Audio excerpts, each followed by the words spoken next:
ನನ್ನೆಲ್ಲ ರೈತ ಬಂದವರಿಗೆ ಬೆಳಗಿನ ಶುಭೋದಯ. ನಾವಿವತ್ತು ಎಲ್ಲಿಗೆ ಬಂದಿದ್ದೀವಿ ಅಂತಂದರೆ ರೈತರ ನಾಡು ಅಂತಲೇ ಹೆಸರುವಾಸಿಯಾದಂತಹ ಕರ್ನಾಟಕದ ಭಾಗ, ಹೆಚ್ಚು ಮಣ್ಣನ್ನು ಪ್ರೀತಿಸುವಂತಹ ಮತ್ತು ಕನ್ನಡವನ್ನು ಅತಿಯಾಗಿ ಬಳಸುವಂತಹ ಒಂದು ರಾಜ್ಯಕ್ಕೆ ಬಂದಿದ್ದೀವಿ, ಒಂದು ಜಿಲ್ಲೆಗೆ ಬಂದಿದ್ದೀವಿ. ಸೊ ಅದು ಯಾವುದು ಅಂತ ಈಗ ಆಲ್ರೆಡಿ ನಿಮಗೆ ಗೊತ್ತಾಗಿರ್ಬೋದು, ಗೊತ್ತಿಲ್ಲ ಅಂತಂದರೂ ಹೇಳ್ತೀನಿ. ಅದು ನನ್ನ ಕರ್ತವ್ಯ. ಯಾವುದು ಅಂತಂದರೆ ಮಂಡ್ಯ ಜಿಲ್ಲೆ. ಸೊ ಅದರಲ್ಲಿ ಮಂಡ್ಯದಲ್ಲಿ ಬಸರಾಳು ಅನ್ನೋ ಒಂದು ಗ್ರಾಮಕ್ಕೆ ಬಂದಿದ್ದೀನಿ ನಾನು. ಸೊ ಇಲ್ಲಿ ಏನಪ್ಪ ವಿಶೇಷ ಅಂತಂದರೆ, ನೀವೀಗ ವಿಡಿಯೋದಲ್ಲಿ ನೋಡ್ತಿರುವಂಥ ರಾಗಿ ಬೆಳೆ, ಈ ರಾಗಿ ಬೆಳೆನ ನಂದು ಆ್ಯಕ್ಚುಲಿ ಪ್ರಾಪರ್ ಶಿವಮೊಗ್ಗ ಮಲೆನಾಡ ಹೆಬ್ಬಾಗಿಲು. ಬಟ್ ಅಲ್ಲಿಯೂ ಕೂಡ ನೋಡಿಲ್ಲ ನಾನು ಇಷ್ಟು ಚೊಕ್ಕವಾದಂಥ ರಾಗಿ ಬೆಳೆದಿರುವಂಥ ರೈತನನ್ನು ನಾನು ಎಲ್ಲೂ ನೋಡಿರಲಿಲ್ಲ. ಯಾಕೆ ಅಂತಂದರೆ ಈ ರಾಗಿ ಹೊಲದಲ್ಲಿ ನೀವು ಒಂದು ಕಳೆ ಸಸಿನ ಹುಡುಕ್ತೀನಿ ಅಂತಂದ್ರೂ ಮೇ ಬಿ ಸಿಗಲ್ಲ.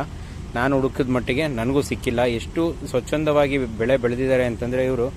ಸೊ ಇದರಿಂದ ನನಗೊಂದು ಗೊತ್ತಾಗೋದು ಏನು ಅಂತಂದರೆ, ಅರೆಬರೆ ರೈತರಲ್ಲ, ನಾನು ರೈತ ಅಂತ ಹೇಳ್ಕೊಂಡು ಈವನ್ ನಾನು ಕೂಡ ಹಾಗೇನೆ. ಸೊ ನನಗೂ ಇಷ್ಟು ನೀಟಾಗಿ ಒಂದು ಬೆಳೆನ ಬೆಳಿಬೇಕು ಅನ್ನೋ ಒಂದು ಮನಸ್ಸೇನೋ ಇದೆ, ಬಟ್ ಅದರಲ್ಲಿ ಹಾರ್ಡ್ ವರ್ಕ್ ನಾವು ಮಾಡೋಕ್ಕೆ ಹೋಗ್ತಾ ಇಲ್ಲ. ಸೊ ಈ ರೈತರ ಕೆಲಸನ ಯಾವ ರೈತ ಪರ್ಫೆಕ್ಟಾಗಿ ಮಾಡ್ತಾನೋ ಅವನನ್ನು ನಾವು ರೈತ ಅಂತ ಕರಿಬೋದು ಅನ್ನೋದಕ್ಕೆ ಬೆಸ್ಟ್ ಎಕ್ಸಾಂಪಲ್ ಈ ಗಾರ್ಡನ್ ಅಂತ ಹೇಳ್ಬೋದು ನಾನು. ಏಕೆಂತಂದರೆ ಇಷ್ಟು ನೀಟಾದ ಬೆಳೆ, ರಾಗಿ ಬೆಳೆನ ನೀವು ಸಹ ನಿಮ್ಮ ಅಕ್ಕಪಕ್ಕದ ರೈತರು ಬೆಳೆದಿರೋವಂಥದ್ದನ್ನು ನೋಡೋದಕ್ಕೆ ತುಂಬಾ ಅಸಾಧ್ಯ ಅಂತ ಅನಿಸುತ್ತೆ. ಇವರು ಏನೊಂದು ಅರ್ಧ ಎಕರೆ ಅಷ್ಟು ಬೆಳೆದಿದ್ದಾರೆ, ಬಟ್ ಎಷ್ಟು ಚೊಕ್ಕವಾಗಿ ನೀಟಾಗಿ ಕಾಲಕ್ಕೆ ಅದಕ್ಕೆ ಯಾವ್ಯಾವ ಥರ ಉಳುಮೆ ಮಾಡಬೇಕೋ ಅಷ್ಟು ಉಳುಮೆಗಳನ್ನು ಮಾಡಿ ಅಷ್ಟು ನೀಟಾಗಿ ಬೆಳೆದಿದ್ದಾರೆ. ಬಟ್ ಇದರ ಫಸಲು ಹೇಗೆ ಬರುತ್ತೆ ಅನ್ನೋದು ನಮಗಿನ್ನೂ ಗೊತ್ತಿಲ್ಲ. ಯಾಕೆಂತಂದರೆ ನಾನು ಇವತ್ತು ಇಲ್ಲಿದ್ದು ನಾಳೆ ಹೊರಡುವಂಥ ಪರಿಸ್ಥಿತಿ ಇದೆ. ಸೊ ಹಾಗಾಗಿ ಇದರ ಬೆಳೆ ಹೇಗಿದೆ, ರಿಸಲ್ಟ್ ಹೇಗಿದೆ ಅನ್ನೋದನ್ನು ಕೊಡೋಕ್ಕೆ ನನ್ನಿಂದ ಸಾಧ್ಯವಾಗದೇ ಇರಬಹುದು. ಸೊ ನೀವೇನಾದರೂ ಈ ಕಡೆ ವಿಸಿಟ್ ಕೊಟ್ರಿ ಅಂದರೆ ಬಸರಾಳು ಮತ್ತು ಬೆಂಗಳೂರು ಹೈವೇ ಟಚ್ ಆಗುವಂಥ ಒಂದು ನಡು ರಸ್ತೆಯಲ್ಲಿ ಈ ಬೆಳೆ ಬೆಳೆದಿದ್ದಾರೆ.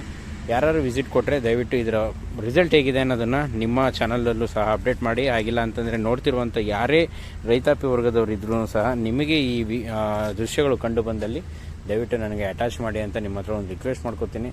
ಹಾಗೆ ನಾವು ಮಾಡುವಂಥ ಕೆಲಸ ಬರೀ ಅಗ್ರಿಕಲ್ಚರಲ್ಲಿ ಮಾತ್ರ ಅಲ್ಲ, ಯಾವುದೇ ರೀತಿಯ ಕೆಲಸಗಳನ್ನು ಮಾಡಿದಾಗ ಅದರಲ್ಲಿ ನಾವು ಸ್ವಚ್ಛತೆಯನ್ನು ಮೇಂಟೈನ್ ಮಾಡಿದ್ರೆ, ಅಂದರೆ ಪರಿಪೂರ್ಣತೆ ಅನ್ನೋದು ನಮಗೆ ಕ್ಲಿಯರ್ ಆಗಿತ್ತು ಅಂದರೆ ಅದರ ರಿಸಲ್ಟ್ ತುಂಬಾ ಚೆನ್ನಾಗಿರುತ್ತೆ.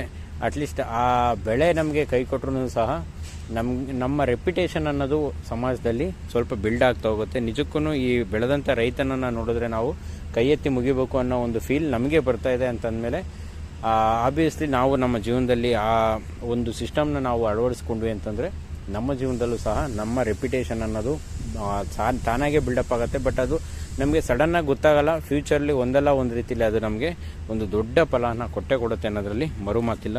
ಸೊ ಇದೇ ಥರ ರೈತಾಪಿ ವರ್ಗದ ಹೆಚ್ಚಿನ ವಿಡಿಯೋಗಳಿಗೋಸ್ಕರ ನಮ್ಮ ಚಾನಲ್ನ ದಯವಿಟ್ಟು ಸಬ್ಸ್ಕ್ರೈಬ್ ಮಾಡ್ಕೊಂಡಿಲ್ಲ ಅಂತಂದರೆ ದಯವಿಟ್ಟು ಈಗಲೇ ಸಬ್ಸ್ಕ್ರೈಬ್ ಮಾಡ್ಕೊಳ್ಳಿ. ಹಾಗೆ ಬೆಲ್ ಐಕನ್ನ ಟಚ್ ಮಾಡಿ ಇನ್ನೂ ಹೆಚ್ಚಿನ ಇಂಟ್ರೆಸ್ಟಿಂಗ್ ವಿಡಿಯೋಗಳನ್ನ ನಾನು